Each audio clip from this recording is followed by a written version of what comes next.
His vision for bookselling and second-hand bookselling has made this town world famous and has sparked extraordinary echoes in other parts of the world. We're going to present some of the issues that arise out of this, and I hope we'll be joined by a historian called Mark Baker, who's going to be talking a little bit about the history of the building. And before introducing each of the people who's going to take a turn in telling you things, I'd just like to introduce everybody so that you know who we are. Nancy Lavin Albert has been a senior television executive in the Discovery Channel in America. She has run restaurants and galleries and is administratively superb. I think I ought to reassure you all. Justin Albert is currently the chief executive of the National Trust in Wales. Elizabeth Haycox is a bookseller, mistress of her own cinema, and has recently arrived in Hay and has already made a phenomenal contribution to the town in lots of different parts of the community. Andrew Craven is a fundraising specialist and is also a director of Further Afield, the travel company. Again, another person who lives in Hay. Mark, who will be here, we hope, he's zooming in from Brecon, is an archaeological historian, and I'll introduce him a bit if he turns up. Elizabeth Evans-Bevan is the director of Countrypad, who specialises in luxury accommodation in Breconshire. Lindy Cook, at the end there, I think you know, as the managing director of Hay Festivals globally. And Paul Greatbatch is an investment manager specialising in emerging markets, and he's a supporter of cultural venues both here and abroad and in the Far East. To kick off, I'd like to introduce Nancy, and she's going to talk a little bit about how it is that we come to be here. Thank you, Peter. I'm absolutely astonished at how many people came to hear about the project. It's really, really great. I did just want to start the session off by telling you how Hay Castle became a charitable trust. I'm a relative newcomer to Hay, and as has been pointed out to me, that means that I haven't lived here for 200 years or whatever. But I know how important the castle is. My favorite part of the castle is the Norman-era keep, the three-story tower that's beautifully, romantically ivy-covered, and the beautiful archway that's next to it. The Jacobean manor and the Victorian chimneys and the stone buildings that comprise the little cobbled walkway of shops are all wonderful. My personal favorite is the keep. But anyway, the castle has pretty much been at the heart of Hay for nearly 900 years, I guess. And the last 40 of those years, it's been owned by and cared for by Richard Booth, the King of Hay, and pretty much the visionary who put Hay on the world stage. But 900 years of sometimes turbulent use has taken its toll on some of the castle buildings, and a year or so ago, Richard and his wife Hope decided that it was time to find another guardian for the castle. Now, Elizabeth Haycox and Paul Greatbatch had already bought Richard Booth's secondhand bookshop in town and renovated it, adding a wonderful cafe and a yoga studio and a 50-seat cinema. So it seemed that maybe the castle would be in good hands with Paul and Elizabeth. They both thought that the castle should be purchased by a charitable trust, in part to further Richard's legacy, but also to make sure that the castle would become accessible to everyone. The castle was put on the market for £2 million, and Paul and Elizabeth were able to secure the funds to purchase the castle through an existing charitable trust of which they are directors. So we then set about to build a board of directors to take things forward, and amazingly, Andrew, who is a professional fundraiser of charities, in particular building preservation trusts, and my partner in grant writing, Elizabeth Evans-Bevan, and Justin from National Trust, and Lindy and Peter from the festival have, sort of come together to take things forward. I hope that for people who are visiting Hay, that you do get a chance to go to the castle and wander around. You can take tours of the castle this week. And we have a website now, which is great, so that you can, just as of a few days, thanks to BWA Design Group here in Hay, and you can keep track of what's going on, what our plans are, what's happening, and you can also, more importantly, let us know your ideas and let us know what's on your mind. This is the first time that the castle has been owned by a charitable trust for the benefit of the public. And as a charitable trust, which is registered with the Charity Commission, our primary purpose, our primary goal, is the permanent preservation of the historic site. It is a Grade 1 listed building, and it's a scheduled ancient monument. But our second charitable aim is to bring the castle back into public use by creating indoor and outdoor spaces that can be used for arts and culture, drama, music, education, and events. So we hope that you will all become very much involved with what goes on at the castle as we move forward and set the stage for the next several hundred years at Hay Castle. Thank you.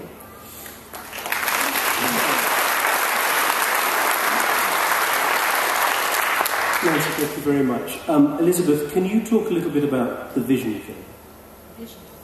I'll start left to right, my right to left, your left to right, and also in chronological order. The first bit is the Norman Keep, and in some ways that's actually in the best condition. I mean, it's been there for 1,000 years. It's being held together. Well, we hope it's not being held together entirely by ivy, but it sort of appears that way. We don't think we need to do a lot to it other than repair the archway and do a little repointing and a bit of health and safety perhaps, and we'll be able to reopen that. We would love to be able to open the archway and create a path for people to come from Oxford Road back into the Market Square as they were able to at one point. The next bit is really problematic, but in some ways the most exciting, and that's the Jacobean mansion. Half of it has been re-roofed and is in structurally pretty good condition. Half of it has had no roof for, I'm not sure how long, 50, 60, 70 years, and it's really falling to bits and in danger of falling down around our ears, so we need to shore that up. We imagine the Jacobean mansion to be used, the unroofed bit, as an indoor garden. We'd like to put a glass roof on it, tie it together, have it be a dramatic indoor space, similar to Aberglasney, perhaps. You're familiar with that. With the bit that's okay used as exhibition space, permanent and temporary exhibitions in support of the arts and, I would imagine, literature. Education space and community meeting space. So it's our hope that the OK Jacobean bit becomes a space that's used all the time. There should be people in that building every day, and they should be learning about. They should be learning. They should be engaging. It really needs to be the heart of the community. I mean, it's in the center of town. It just makes sense to me. The fourth bit is the outbuildings. These are buildings that were added on later, and they hold what were the kitchens, the staff quarters, and the stables. We see these as being the retail core, the part of the project that will support the whole, as all of our potential funding partners are rightly so concerned that once you make this beautiful space, that you're actually able to support it. It's happened to them before that they put money into big projects, and then there was no, they couldn't pay for a caretaker. And so it's really important that we be able to support ourselves. But the reason we're here really, I mean, we have lots of vision. I mean, that's not. We really want to hear from you. What are your ideas? And that's why we're here to engage, to hear what you have to say. Thank you. Justin, can you give us a bit of, from your National Trust perspective, the historical context of the castle? What does it mean in Wales and in the Marches? Right. I think, well, let's look at what I can bring to the equation here, this great group. I guess I allegedly bring a knowledge of conservation and history to this, and the word is allegedly. But Peter, I also bring something else, which is I grew up here. I grew up in the hills opposite there, in a place called Crossfoot by the Beggins, and I now live 4 miles on Offers Dyke, one of the great borders, divisions we have in the world, bubbling up of Hadrian's Wall. And both those places, so child as an adult, have the same view, and that view is across this valley towards Hay Castle. Hay Castle, which is surrounded by, within 3 miles, 3 other Marcher castles, 2 Roman legionary camps. If you squint, and it's not that difficult, you'll also see the Iron Age forts that ring the mountains around us. And that gives you an idea of exactly how important this place is, the history of the borders, Wales and Herefordshire. And for me, it has inspired my lifelong pursuit of looking at history, whether as a filmmaker, running history channels, or now as a director for National Trust in Wales. And now, why is that? Why is it so important? Why is it important to preserve and protect heritage? Why more than other things? Because I guess that passion for place, the soul of a town, is its heritage and its history. What makes Hay so extraordinary, yes, is the people, but actually is the buildings and infrastructure that people lived in for generations and generations, and that's exemplified by the castle. Now, the castle isn't a National Trust building, but it, through all of us, shares some of the visions of a National Trust. And that vision of a National Trust, which is so important, which is why we have 4 million members, and why the castle is so important, is we look after extraordinary places forever, for everybody. And that last bit is particularly important for the Hay Castle Trust, and for Hay, for us, for everybody. And we're opening up the castle for everybody, and that's the glory of this trust. Now, part of conservation, obviously, is stopping it falling down, but that's not the most important thing. The most important thing is giving places life. And we've heard from Nancy, we've heard from Elizabeth, how we'll do that. And bringing places to life actually isn't going back to the beginning. We're not going to rearm the place and put battle rams there and oil ready to repel the English, or depending which side owned the castle, but nor are we going to preserve it in aspect. What we're going to do is we are going to make it come to life again. I can't wait to see, I don't know what Shakespeare performed. I want to see Romeo and Juliet in the Norman Keep. I don't know who's going to play Juliet up there, but I want to see the middle section. I want to be inspired by what we can show there, what art we can show there, what books we can display there. I don't know, as Elizabeth may have shown, we don't know what we'll do with the rest of the Manor House.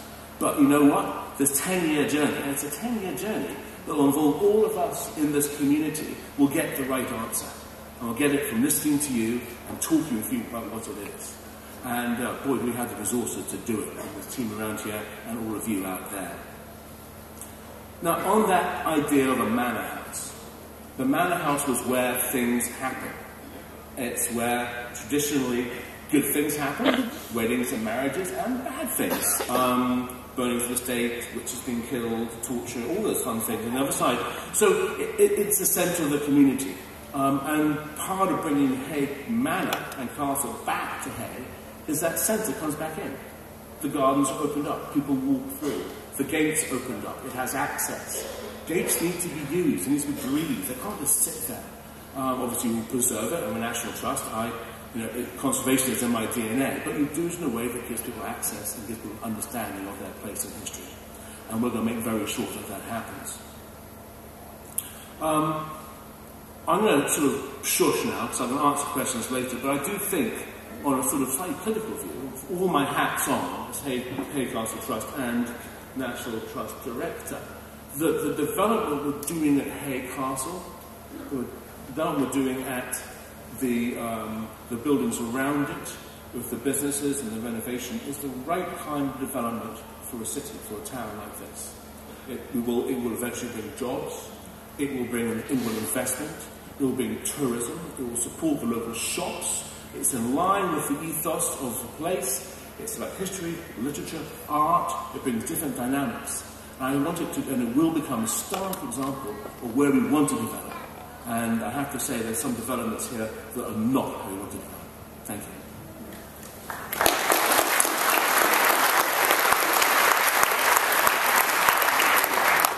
Elizabeth, would you talk a little bit about what's already been achieved in the few months that this has been a project?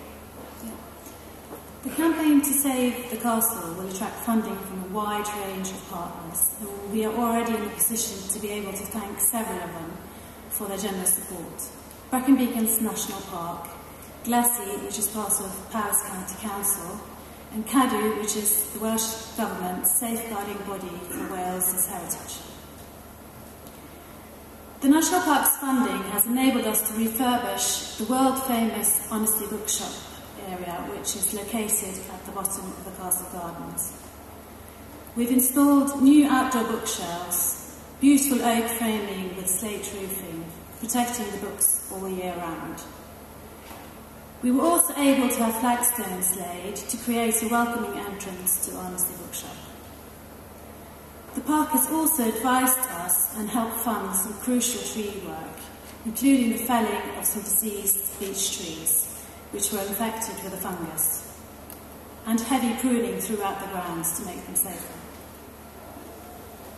Glassy's funding will help us with business feasibility planning, and Cadw's funding will go towards the first and most important structural engineering survey undertaken on the castle and the derelict part of the manor house. This work will start in a couple of weeks' time. We've also been heavily encouraged by the Architectural Heritage Fund, but perhaps most valuable of all has been the considerate advice we have received from others who have already done what we are trying to do. Hereford Cathedral, Ludlow Castle, Aberglasney House and Gardens, Cardigan Castle, which is very similar to Hay Castle, Aberglenville Castle on Anglesey, the Cheese Market here in Hay, and all those who have generously shared their experiences with us to help us create a bright future for Hay Castle. Thank you very much. Andrew, that's a whole lot of friends. But there's a way to go. Yes, there is a way to go. There is $1 million question that none of us have actually raised at the moment, which is how much money are we going to need to deliver this vision that you've heard outlined? It's hard to say at the moment, but we are not hiding from the fact that we think it's going to be in the region of £7 to £10 million that we're going to have to raise over and above what it's cost us to buy the project already. Now that's a huge campaign. It's actually it would be one of Wales's largest capital campaigns at the moment. So again, we're not underestimating what we're embarking upon. Excuse me.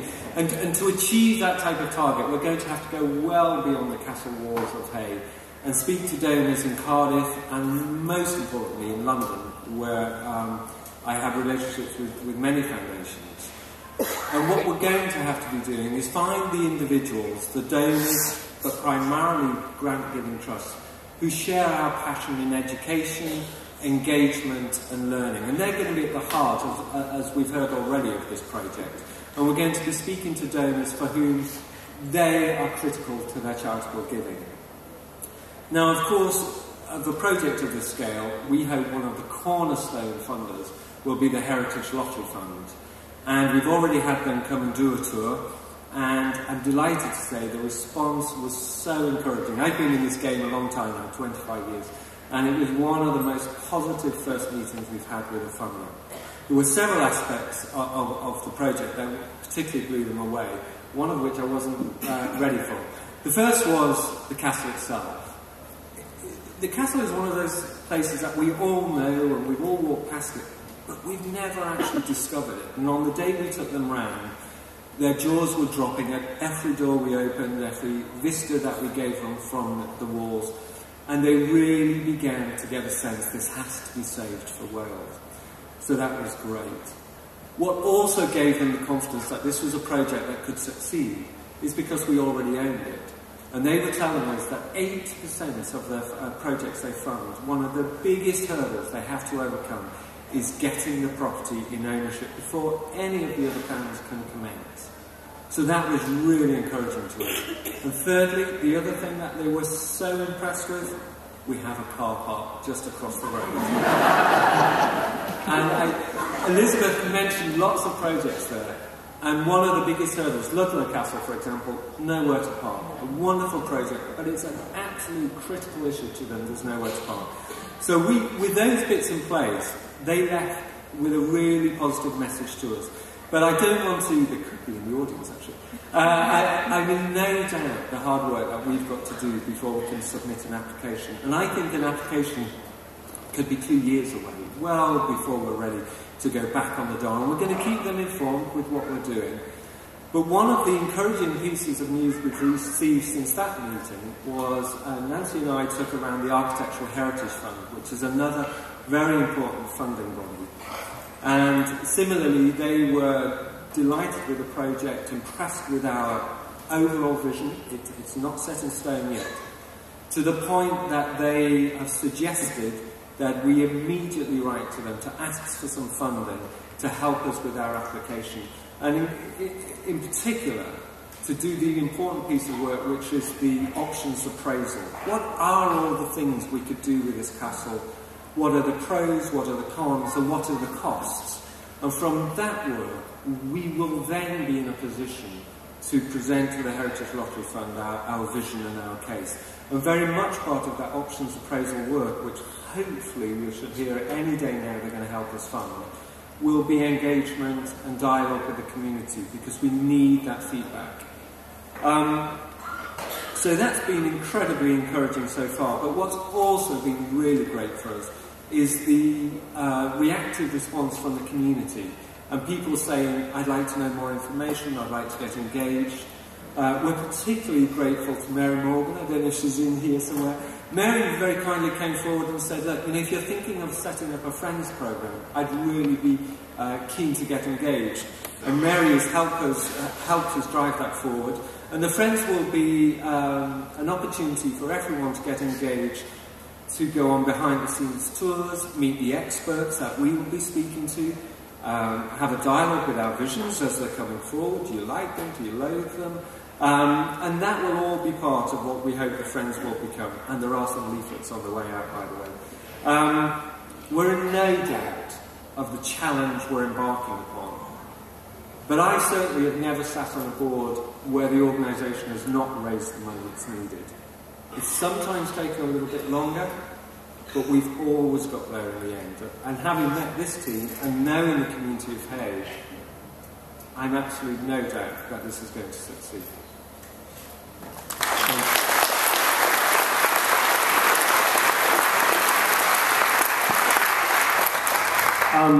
I'm delighted that Mark is here.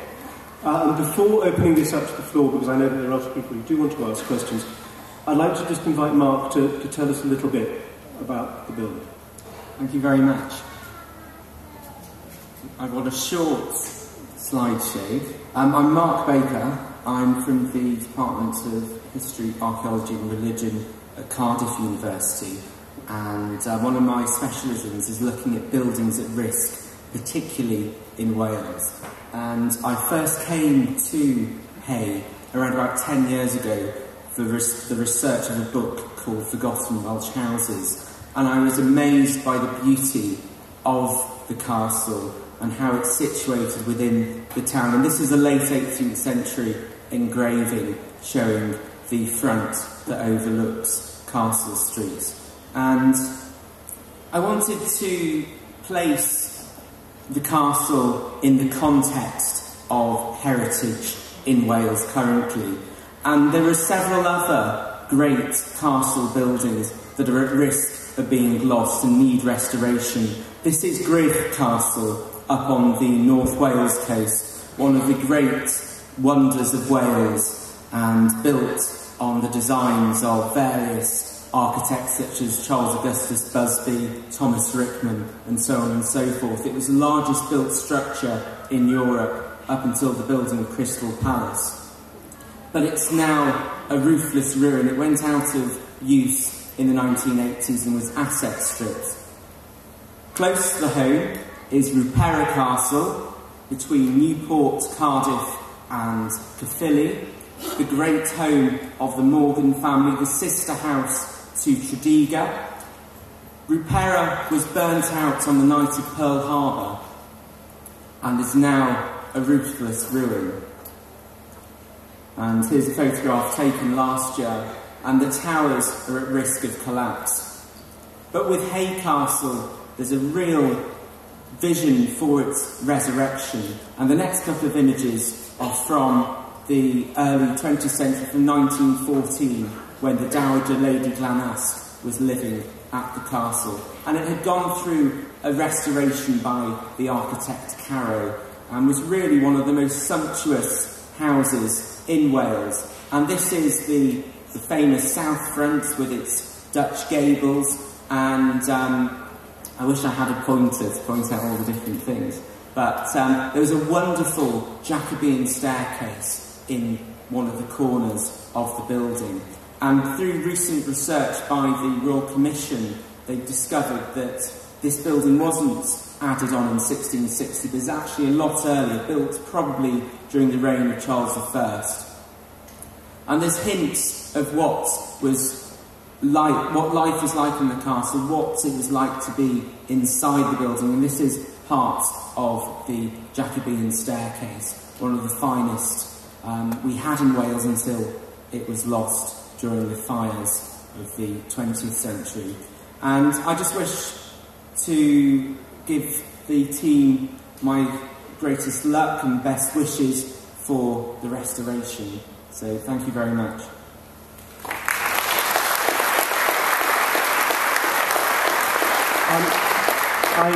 I know that there are many people who want to ask questions, and please do so now. We have handheld mics which tend to work best if you hold them 4 or 5 inches in front of you. Could we have the house lights up a bit so we can see the audience? Who would like to start? Lady here.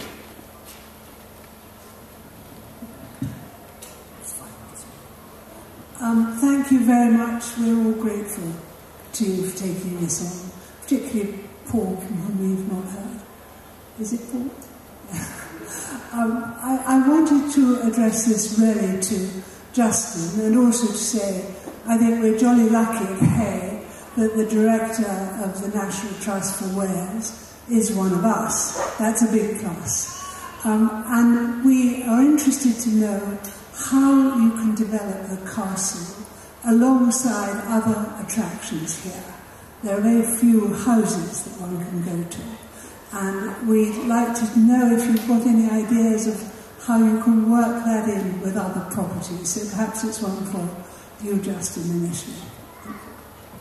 Thank you. I think that any project like this, I think I mentioned it before, needs to be part of the community. And that community is both the community we have here, which is the local community, but also the historical context of the land in which we live.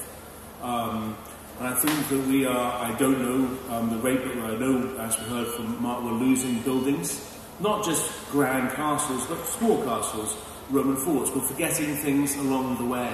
So part of what we will do in renovating the castle is bring a much greater emphasis on this whole area of the marches.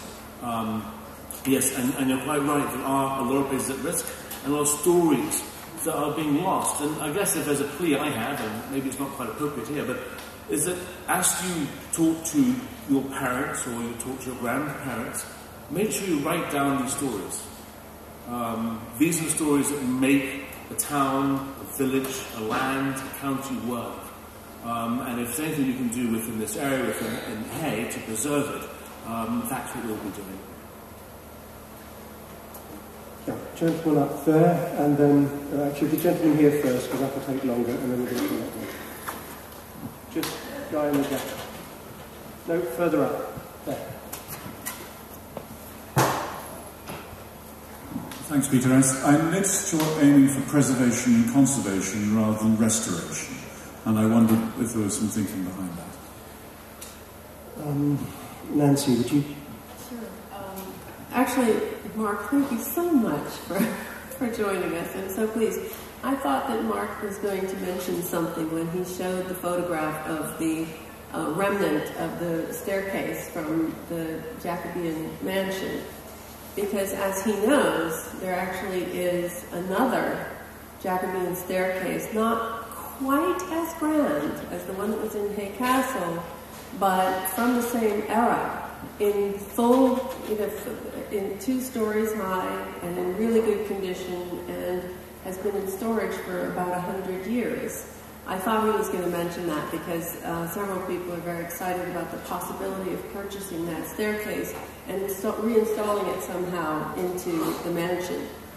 I mean, I think the house, because the house is in 2 distinct parts, and one is, still has some wood beams, but there's very, very little left. There's 1 mullioned window, for example, and a few original beams, but there's not much left of that part of the house. But it's at least still dry and roofed. The other half of the house, is completely beyond, beyond any effort to restore. I think our idea has been so far to maybe, not restore it completely, but to create something that includes some of the pieces that we can pull together that reflect its history, but not a total restoration, if that answers your question. Thank you. Gentleman up there. Much. First, congratulations on what I see as a very bold step of consultation. It seems to me it's really vital to the future. I wanted to ask two things. One is, how will this consultation of the local folks continue? Because I think it's vital. And 2, looking further into the future when the castle begins its new function, who decides on a day-to-day basis what the events are, what the programming is, etc., etc.? Elizabeth. People in Hay are really not afraid to tell you what they think. I'm not too worried about the consultation part. And for your second, I have absolutely no idea who's going to run the day-to-day. We really aren't there yet. We are so at the very, very beginning. We don't know exactly what it's going to look like. So I think it's one step at a time. Let's have a vision first, and let's worry about the day-to-day later. It might also be worth saying that there are tours of the castle all the time during festival week, and will be more in the summer. And as Nancy said, the website does allow for feedback and for comments and for suggestions. And what we've already had extraordinarily is huge numbers of people saying, well, do you know what? I know about what was being done in medieval food, and if you'd like me to help contribute to that, I will. Or even people saying, actually, I'm a lime plaster specialist, and there's very specific craft and architectural craft knowledge that I happen to have been gilded into. So the amazing thing about it is that partly because of where it is, people already feel a degree of ownership for it, and the idea that everybody can contribute to it is, I think, probably ingrained in. But again, feed in through the website if there's anything specific, or just come and talk to us.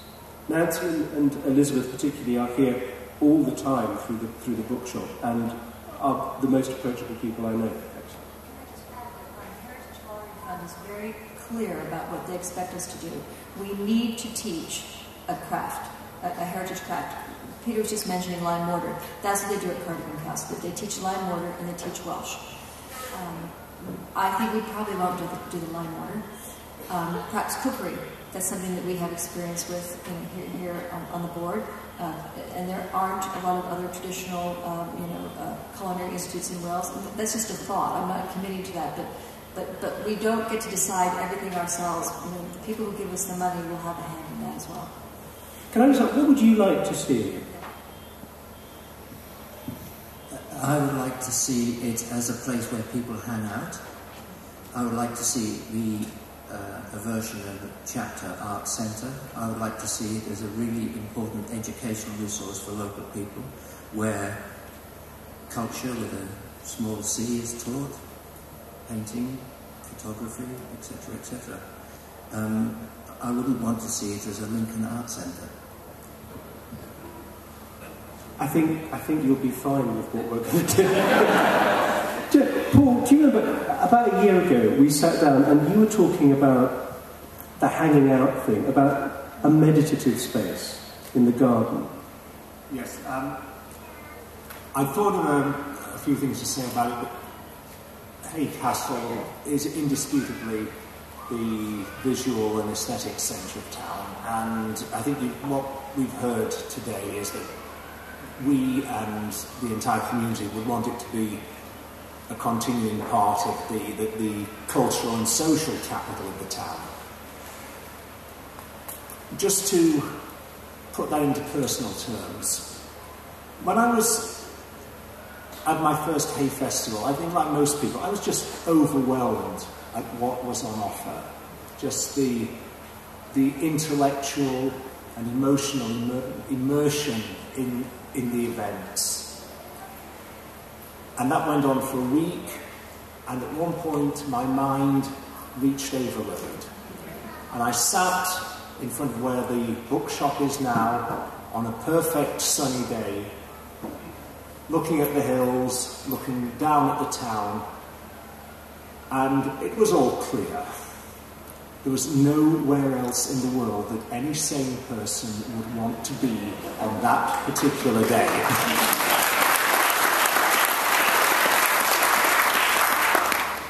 And on the 12 occasions a year when the sun shines, that's still equally true.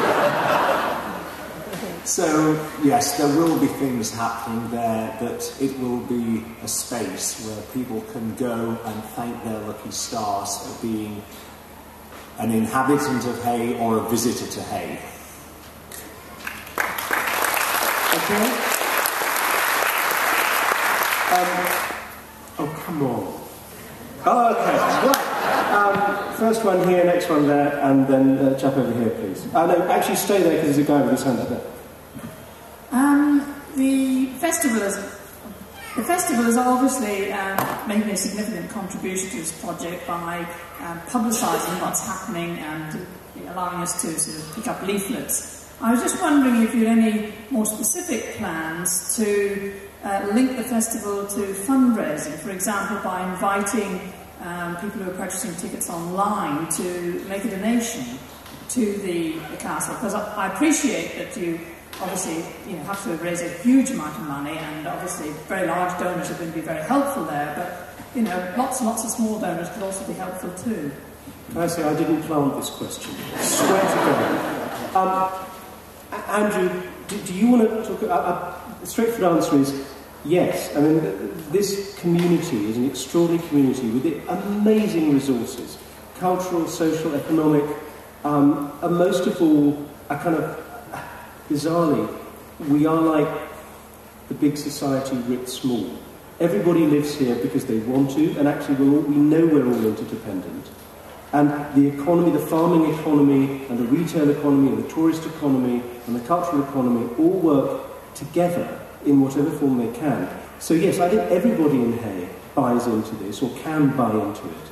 And if the visitors who come to Hay for the festival and come back to Hay throughout the year want to be more involved with the town, then this big capital project would be a wonderful thing, and it will welcome everybody, I profoundly hope. But Andrew, do you want to deal with that idea of crowdfunding? And yeah, most definitely. We mentioned lots of projects that have been taking place in Wales, Ludlow Castle, Carmarthenshire. One of the things that makes this fundraising proposition so strong is the fact for 10 days every year, nearly 130,000, 150,000 people descend on this little town. And therefore the message of what we're trying to achieve suddenly goes into the stratosphere, unlike other campaigns. From a fundraising point of view, I also look at those 130,000 people, and I'm going to start trying to cherry pick who amongst them may be interested in this project.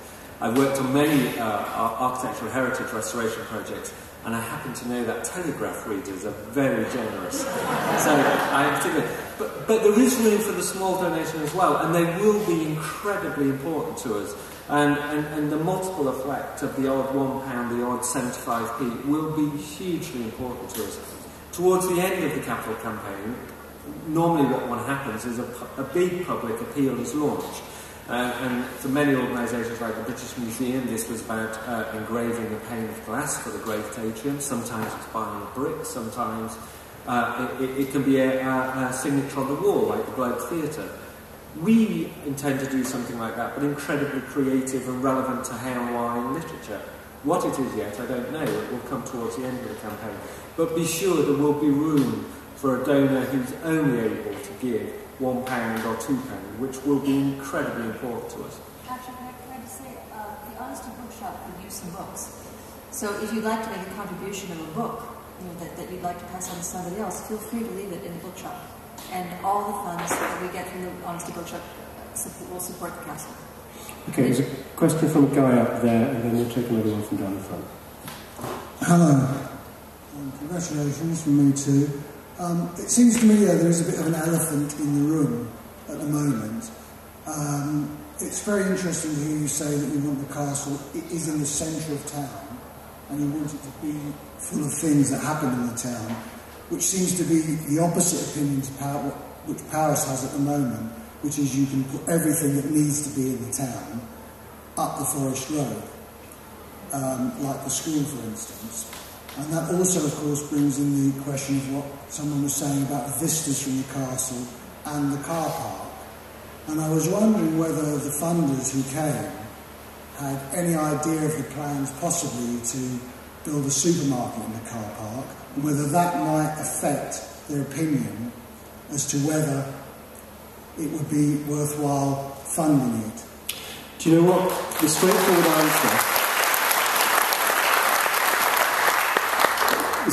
answer is, you bet. And the problem with the plans for the supermarket that may be coming to Hay and Wye is that nobody has seen them. And while there is a strong movement in the town, identified as Plan B, who are opposed to the idea of A, another supermarket development in town, and B, the idea of a supermarket funding a primary school, there is no Plan A that anybody has presented. So while there is a huge measure of feeling in the town about wanting to preserve the independent retail, the nature of what we all know and love in Hay, there is no alternative presented at the moment that anybody can react to, which is beginning to look a bit fishy. So if Paris and the developers and the people who own the land, when they do come forward, it might be wonderful. With the openest of minds, all possibilities are there, but Hay has an extraordinary tradition of reinventing itself all the time. When we started in the festival 25 years ago, there were a whole bunch of independent retailers, and there were, this year when we walked around the town, a whole bunch of other independent retailers with totally different businesses. Hay does reinvent itself and will react and will respond and will evolve to whatever situation arises. But this is, as has been said, an incredibly strong, independent and opinionated community who will do with their town what they want and won't have it imposed from anywhere else.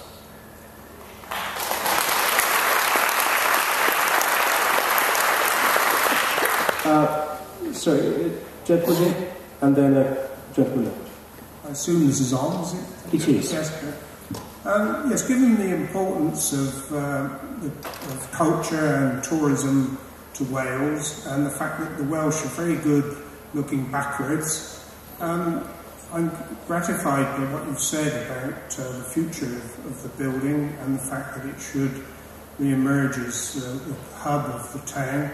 But can I suggest that a project of this sort is well worth the very best architectural solution, and I would like to encourage you to think perhaps of working through the RIBA with a selected international competition, because in this country we have Chipperfield and others who are recognised the world around.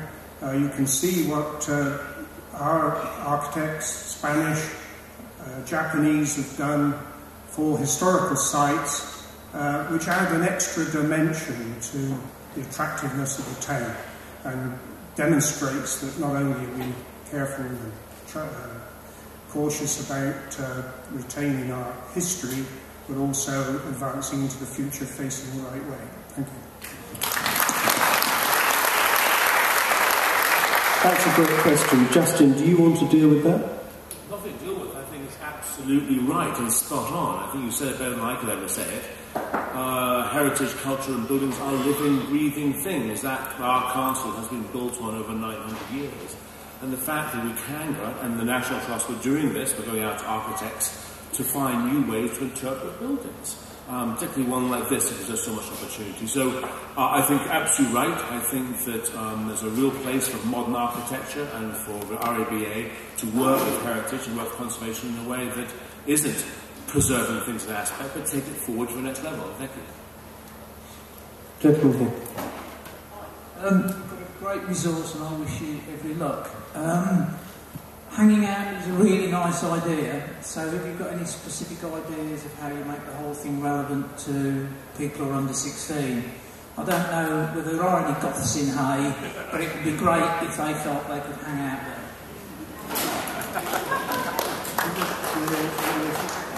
I'll jump in here. I don't know. I'm sadly my parents from this one, but I had my first cigarette on the top of the Norman Tower, and I also had my first girlfriend there as well. There is a relevance to this, and we're not in there, but there is you're absolutely right. It needs to be right across the board, and heritage, it tends to be larger, sort of, rather boring, rather white, rather older, and we are really aware of that.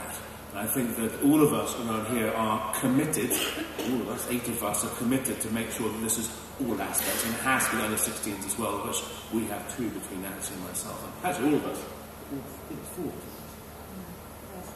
And again, our funding partners are keen that we engage with youth. So that definitely will be happening. And also, the big garden in the front will be a public garden. I mean, what a great space for kids to go and, snog in the bushes. Another question from Lady here. I should like to ask what plans are for landscaping the grounds of the castle. Several lovely oak beech trees had to be cut down because they were dangerous. And we'd be interested to know what you're going to plan to do with the grounds. So did everybody hear that?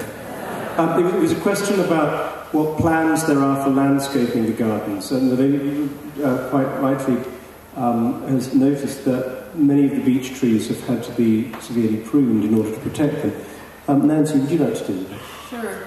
I'm really glad that you raised that question and made the comment too about the trees, because it's actually gut-wrenching to take a tree down. And there was a 160-year-old beech tree on the grounds that had to come down. And we did have 3 consultations on the tree work that needed to be done, including expert advice from Brecon Beacons National Park. And that particular tree had to go. It was diseased beyond repair. I definitely imagine myself, big leafy green trees as part of that property, and the idea of tree surgery and pruning is to encourage that healthy growth.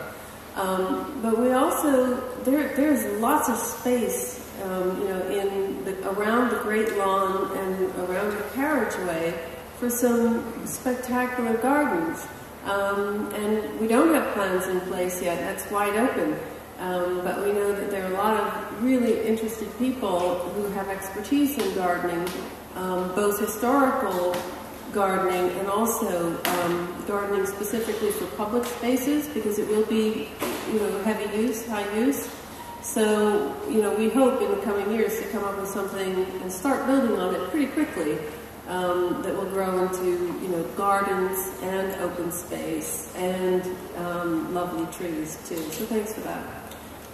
Question there, please, and then from gentleman in the jumper here, and then Lisa. We had an inspirational talk by Kim Wilkie on Led by the Land a couple of days ago, and I think it would be a wonderful idea if you asked for a consultation with him. Thank you. Gentleman there.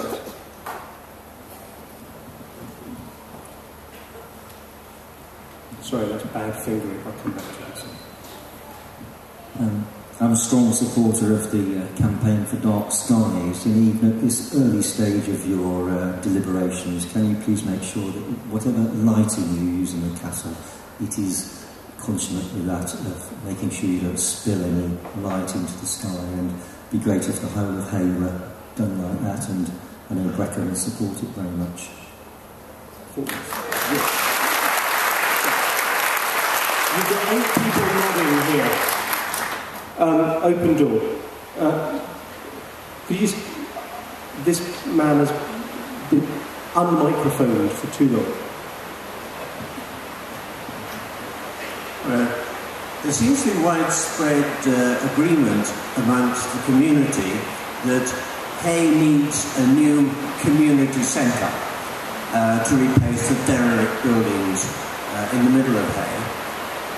Have you considered the possibility that one component or contribution of the castle when it arises again should be to incorporate whatever is then believed to be the need for a community centre and preempt a possible development of a separate building which could be redundant when the castle arrives?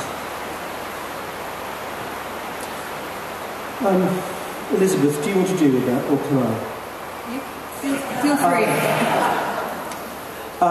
The straightforward answer is one doesn't know, but there are purposes and opportunities, and the community centre that currently exists, and I have to say is used by a very large number of the community here, although it is a disastrous 1960 prefabricated building that has probably been condemned for many, many years, is actually in some ways fit to purpose. And I know that the people who run the Hay and District Sports Association, who own the land which abuts the medical centre, have, for longer than most of the people on this panel have lived here, been seeking to build a community centre to replace it with the best possible community motives. And the additional involvement of whatever might become a school development has been very recent and unrelated to that, curiously. To give you a sort of creative answer, I suspect that this castle is so architecturally thrilling and has such extraordinary potential that maybe building a community centre that is fit for a simpler and more traditional social use might be a less exciting and less demanding and challenging option than the building itself presents. But again, we don't yet know. Anything is absolutely possible, and what one would hope the community would want is something that, whatever it might be, they would always want to engage with. And the challenge is to create something which is so imaginative and so creative and so playful and so necessary and so valuable that everybody would want it, not just for coffee mornings, but to be part of their ongoing education, their lifelong education, their lifelong community development. So, I don't know, but I hope that, provided we can understand the word of community centre imaginatively and as this society understands it, then yes, but more so. Thank you. We've got another 4 minutes, 22, 21, 20 seconds. If there are questions, which we're happy to take, but may not be able to answer, would anybody like to just shout out about what they would particularly love to see? When I say shout out, I mean shout, sorry, through a microphone, and we will make notes of what you're about to say, and this is part of open consultation. Chat there because it's easiest, and then you, sir. Yeah, I've had two sort of religious experiences in my life in terms of culture. One is the American Football Hall of Fame in Canton, Ohio, and the other is coming here. Sorry. No, that's my passion. There isn't, as far as I'm aware, a book, an author's Hall of Fame. And you have to go to Canton to just see what they've done there. And because rather just a community thing, you want to be able to make money from and for people to come from worldwide. And what plans are there to tie it in with books? that would be one potential idea. Mark? I just wanted to come back to something that Nancy brought up about the Jacobean staircase that's in storage. It came from a house up in North Wales called Llwyn Unn, which was one of the homes of the Bishop of St Asaph, Bishop Parry, who was working with Bishop Morgan in the translation of the Bible into Welsh. So there's a real link, tangible link with this object, this staircase, and literature and the history of the book in Wales. So it's also, I mean, not escaping one's in that there is a change in the history and the presence of bookselling in the town, and finding new ways of celebrating this as the home of the book is really, really valuable. But as far as halls of fame go, Hay on Wye, the bookshops and the library here write that in, yes, so straight front is yes. Gentlemen here. No, you don't want it. Who else would like to ask for something that they wanted? A couple of people right up at the back, please.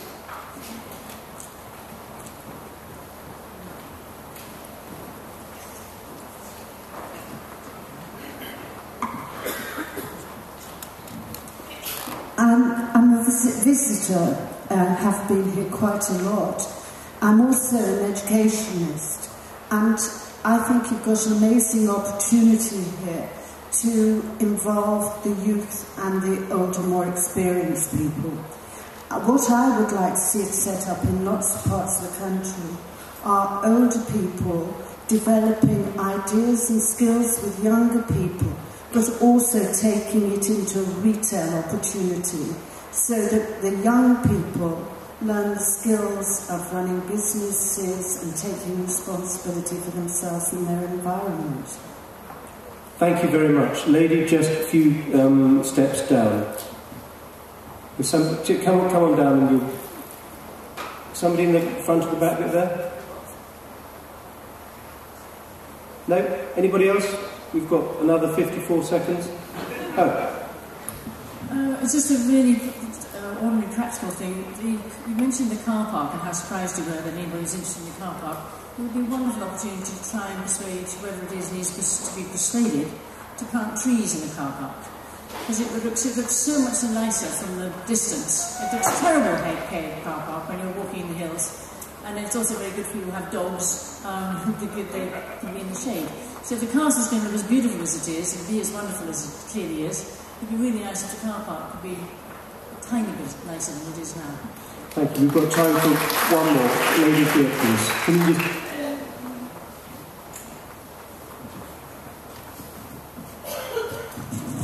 These are all lovely suggestions, but I'm concerned that none of them are going to generate enough revenue to create the jobs that you need to keep the castle going. So I have two suggestions. One is Peter Hitchens' memorial room, and to get all his wealthy friends to send contributions to that from all over the world. Sorry, well spotted. I'm not a big fan, but I don't wish him dead. The other one is to get a TV reality show to follow the project and bring in a lot of money. Okay. We've got time for one more. You're nearest. But could you go to that guy anyway, just in case we get another moment? I'm sure nobody will disagree. I'm not willing to compete with Mahumfrith, but Peter, you've said many times the festival has a great green agenda, and the adaptation of historic buildings for low energy use is a difficult subject for conservationists and for the buildings themselves. I'm sure that you'll take full account of that in what you do. Justin? You're absolutely right, and I think one thing that we've done in the Trust is we own more historic buildings than anybody else. We've seen a 47% saving in energy use over the last 3 years. If anyone's an expert in this, it's us, and we'll be helping Hay Castle do that, as we're doing with all other heritage projects around Wales. That's a very good point. Last question from the guy there. Point. Question of restoration.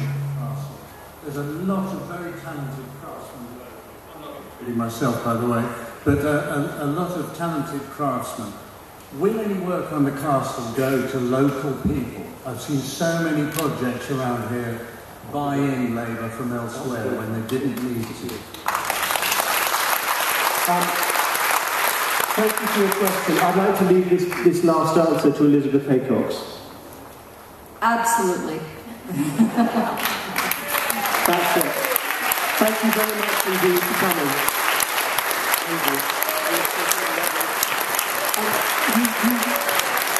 You may be handed leaflets as you go out. Please do read them and please do come and have a look at the castle this week. Thank you very much.